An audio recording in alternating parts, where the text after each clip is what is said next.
Hello there. Well, today we're in Ridley Wood, which is in the New Forest, and it's just north of Burley. Now, Ridley Wood is an ancient pasture woodland, and first of all, we're going to look at one of the biggest oaks in the wood.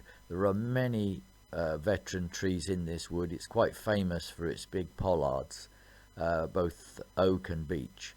But first of all, we're going to look at a big oak tree. It's a pollard.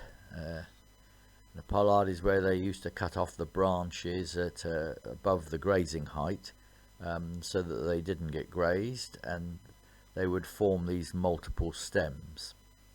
And of course, it increases the age of the tree.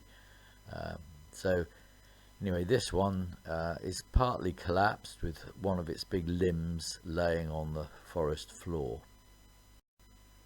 Now, the forest veterans may not be the largest trees that you would get in the country, but they are some of the oldest because the soils are quite poor in the forest, so they grow much more slowly. Now, I am always quite wondrous of these great shapes that the trees grow in. They are what I would say is the natural sculptures of nature. These trees, this one must be at least 400 years old, and in this environment it's quite amazing. We do expect today, we are a tidy sort of people, but this isn't tidy. This is totally random, and I think the randomness of nature is so exciting. Now, here's an example. Deadwood is essential for these woodlands to regenerate. We are talking over hundreds of years. We're not talking over the lifetime of man. But if these trees are not left in place on the ground, you won't get regeneration. And here's an example of a beech tree, a young beech tree coming out of a bramble patch. Anyway, we're going to move on now to look at the second big pollard in this wood. Now, one of the interesting features of Ridley Wood is it has this, to the south side, it has this bank or ridge, and years ago people actually thought it was man-made and it was some form of fortification, but it is actually a geological feature which is quite natural. Now, there's a lovely bog just to the south of the wood, and I always like to have a look over a bog. I couldn't walk right into it because it was a quaking bog which moves up and down, but I did have a little look, and if you're very quick, you might just notice a little jack snipe that gets up any moment. There it goes. But this is perfect habitat for snipe. Lots of sphagnum, very wet, lots of moor grass and molinia.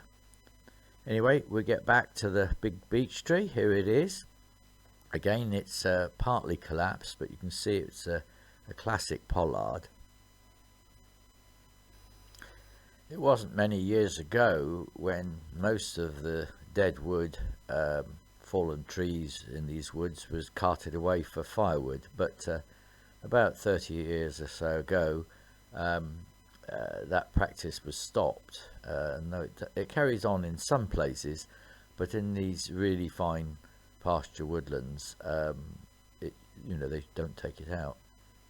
Now, here's a beech tree, and it's on its process back into the soil.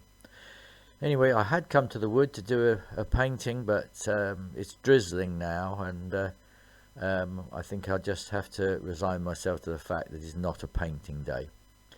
Anyway, as you leave Ridley Wood, you actually go along another interesting feature, which is the Smugglers Road, and this road goes towards Burley, and apparently in the days when smuggling was big business in the New Forest, this was one of the tracks that the smugglers would use, presumably taking pack horses.